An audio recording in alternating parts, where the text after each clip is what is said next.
नाज़रीन, drama serial इंतहा की आज की वीडियो बहुत दिलचस्प है, पूरी देखिएगा। चैनल को सब्सक्राइब नहीं किया तो सब्सक्राइब जरूर कर लीजिएगा। नौशीन की आंखों में आंसू थे। सज्जल ने तो मुझे जीते जी मार दिया। पैसों की लालच में वो मुझे और अपने भाई को भूल जाएगी, ये तो कभी मैंने सोचा भी नहीं था। मैंने अहमद के और अपने सारे शेयर सज्जल को देकर अपने पैरों पर खुद ही कुल्हाड़ी मार ली। मेरा अकलौता बेटा उसका हक मारकर सज्जल को दे दिया। इतने में अहमद आता है। नौशीन अहमद को आवाज देती है। अहमद कहता है, मेरा और आपका कोई रिश्ता नहीं रहा, मर गई आप मेरे लिए, मैं आपका कुछ नहीं लगता। आपकी औलाद तो सज्जल है ना, तो जाएं उसके पास। मेरे बाप की दौलत पर वो नाग बनकर बैठी है, मैं उसे इतनी आसानी से अपना हिस्सा हजम नहीं करने दूंगा, चाहे मुझे अपनी जान देनी या उसकी लेनी पड़े। नौशीन की आंखों में आंसू थे। उसका सर चकरा रहा था। क्या सोचा था, क्या हो गया? अस्मा नौशीन को देखती है। नौशीन काफी परेशान थी। अस्मा अहमद को बुलाती है। क्या हुआ? तुम अपनी अम्मी से उखड़े उखड़े लहजे में बात कर रहे थे। अहमद कहता है, आंटी, अम्मी ने मेरा और अपना सारा शेयर सज्जल के हवाले कर दिया, जिसे नवीद भाई ने खरीद लिया। हमारे पास फूटी कौड़ी नहीं बची, और सज्जल वो तो डायन निकली, शायद उससे भी बदतर। इधर सज्जल बड़ी खुश हो रही थी। वहां हर वक्त मुझे ताने सुनने पड़ते थे, कोई मेरा अपना नहीं, सब बेगाने थे। मैं बहुत जल्द फैशन की दुनिया में अपना मुकाम बनाऊंगी, मुझे किसी की जरूरत नहीं रहेगी। उमैर की कॉल सज्जल के फोन पर आती है। सज्जल बड़ी नागवारी से कॉल सुनती है। पता नहीं इससे कब मेरी जान छूटेगी। बहुत ही ठीठ आदमी है, पीछे छोड़ने का नाम ही नहीं लेता। अगर किसी और की मैंने इतनी बेइज्जती की होती तो कभी भूल कर भी मेरे पास से न गुजरता। सज्जल उमैर को कहती है, तुम्हें कोई काम है कि नहीं? उमैर कहता है, तुमसे मिलना चाहता हूं। सज्जल कहती है, मैंने तुम्हें कहा था ना कि मैं बहुत बिजी रहती हूं, मेरे पास तुम जैसे फालतू आदमी के लिए वक्त नहीं। और ये तुमने मुझसे शादी करने का सोच भी कैसे लिया? अपना मुंह देखा है तुमने? तुम्हारी औकात है मुझसे शादी करने वाली? उमैर को गुस्सा आता है। औकात की बात तो मत करो, तुमसे तो मैं कई दर्जे अच्छा हूं। मैंने अपनी जिंदगी में तुम जैसी बदजुबान मतलब परस्त लड़की नहीं देखी। तुम्हारा क्या ख्याल है कि तुम सुकून से रह लोगी? मैं तुम्हारा वो हशर करूंगा कि तुम याद रखोगी। सज्जल कहती है, धमकियां देना बंद करो, अपनी औकात में रहकर बात करो। उमैर कहता है, औकात तो मैं तुम्हें अब दिखाऊंगा, समझो तुम्हारी बर्बादी के दिन शुरू। इधर अहमद असद को कहता है, मेरे पास सज्जल के खिलाफ केस दायर करने के अलावा कोई चारा नहीं, उसने मुझसे धोखे से दस्तखत लिए हैं। असद कहता है, कुछ भी हो, मगर जो भी हुआ कानूनी तरीके से हुआ है, तुम्हारे पास तो गवाह भी नहीं है। अहमद कहता है, मगर मैं इतनी आसानी से सज्जल को अपना हक हड़प नहीं करने दूंगा। इधर सज्जल फहद को कॉल करती है। फहद सज्जल को कहता है, प्लीज सज्जल, तुम्हारी वजह से मैं पहले ही बहुत परेशान हूं। सज्जल कहती है, मैंने तो आंटी का हाल चाल पूछने के लिए कॉल की थी तुम्हें। फहद कहता है, हाँ, अम्मी हॉस्पिटल में दाखिल हैं। सज्जल हॉस्पिटल पहुंच जाती है। फरीदा का हाल चाल पूछती है। फरीदा सज्जल को कहती है, जिसे आकर मेरा हाल चाल पूछना चाहिए था वो तो आई नहीं, और एक तुम हो जिससे कोई रिश्ता नहीं, तुमने कई बार मेरी मदद की है। सज्जल कहती है, आंटी, ये कहकर आप मुझे बेगाना कर देती हैं। रिश्ता नहीं तो क्या हुआ, रिश्ता बन तो सकता है ना। सज्जल फहद की तरफ देख रही थी। फरीदा कहती है, तुम जैसी बेटी अल्लाह सबको दे।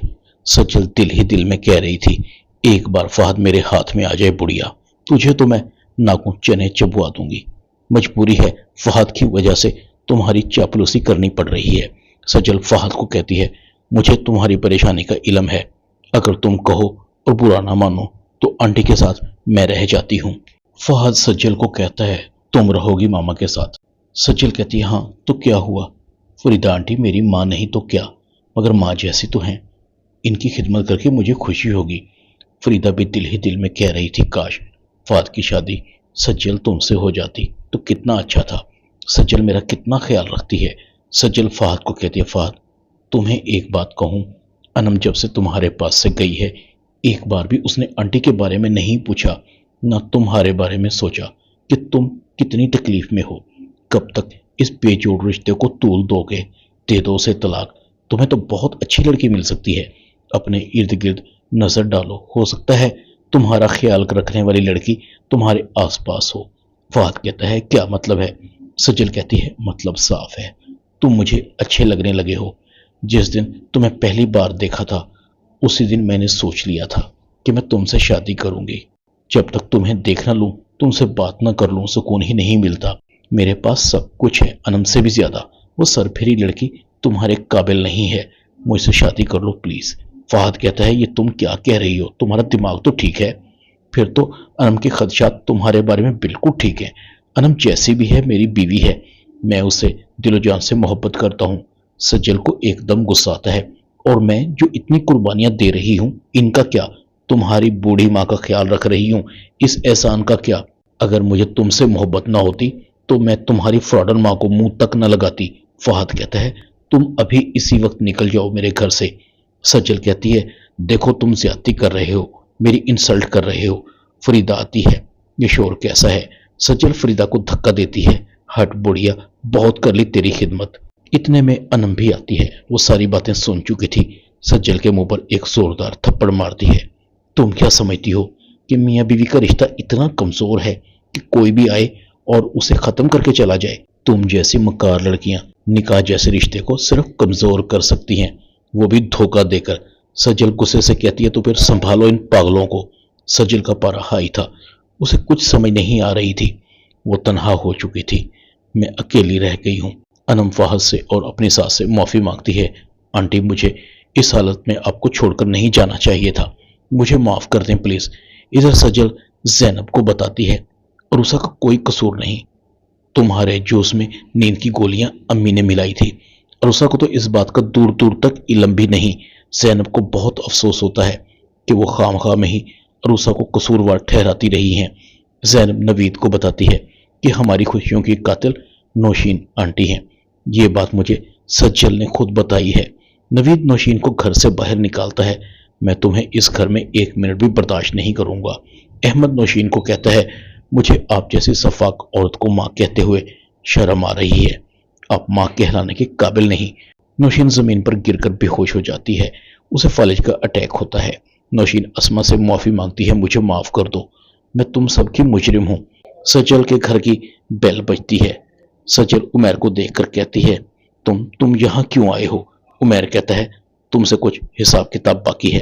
سجل کہتی ہے تمہارا کیا حساب کتاب ہے؟ میں نے تمہاری اجرت دے دی تھی تمہیں۔ عمیر سجل پر پسٹل تان لیتا ہے، تم اس لائق نہیں کہ تم زندہ رہو، تمہیں زندہ رہنے کا کوئی حق نہیں، تمہارا مر جانا بہتر ہے۔ عمیر کی پسٹل سے گولی چلتی ہے، سجل زمین پر گر جاتی ہے۔ عمیر تیزی سے باہر نکل جاتا ہے۔ سجل کی قتل کی اطلاع اسد کو ملتی ہے، اسد سب کو بتاتا ہے سجل کا کسی نے مرڈر کر دیا ہے۔ عمیر اپنی گرفتاری دے دیتا ہے، سجل کا سب کچھ احمد کو واپس مل جاتا ہے۔ زینب عروسہ سے معافی مانگتی ہے، ہو سکے تو مجھے معاف کر دو۔